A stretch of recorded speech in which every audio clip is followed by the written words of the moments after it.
All right, so in my class, I teach my students that 70% of the revenue that we make in this business is screen repair.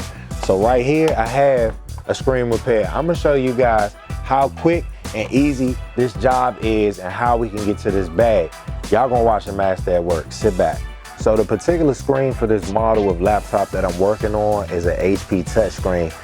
So instead of ordering just the screen, I decided to go ahead and get the full assembly. Makes for an easier installation. And if you can get these priced at the right price, it makes sense. Sometimes getting the whole assembly is more expensive, which makes the repair more expensive.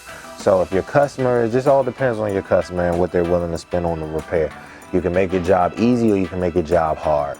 I'm going to choose the easy route today.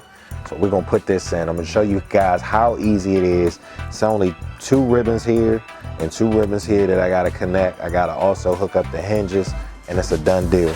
We're going to dive into it.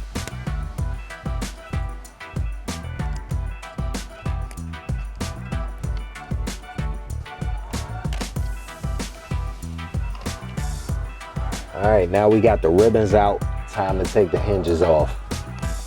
Just taking the hinges out. So when doing these repairs, always having the right tools makes a big difference.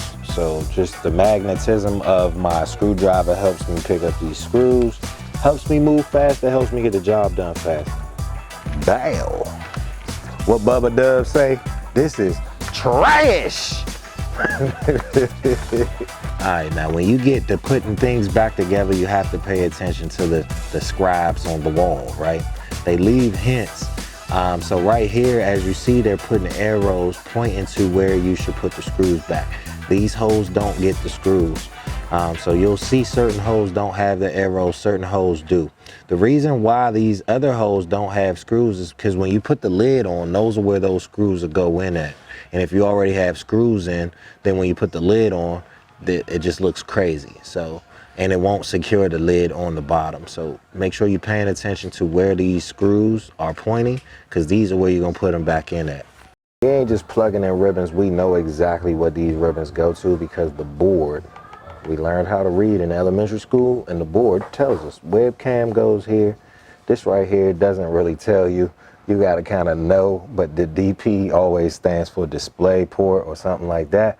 So what webcam goes here, display here, right here are the antennas for the Wi-Fi card. So that's all we're plugging back up, and the repair is complete, and we're gonna test it out.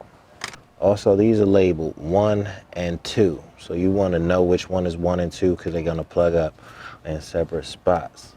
So you got the main and the auxiliary. The 1 is gonna go on your main, and you just wanna line it up and snap it down like a button. And your auxiliary goes on the same way. So you just line it right on top and just push down on it like it's a button. And you'll hear it snap, and you know you got it in. Now you just want to make sure your wires and cables aren't too exposed or sticking out. Put the cord in, hit the button, got white light so we know it's on, and voila, we got a screen that works. So we just gonna go ahead and hit enter, continue to start up, and let it do its thing. Now that we've tested the machine, it's safe to put the lid back on. I never put these back on until I've seen everything, because if it's a connection that's loose, then it's easy for me to just tighten it back up and get everything back on. But now we can lid this back up. It's your boy DMV Computer.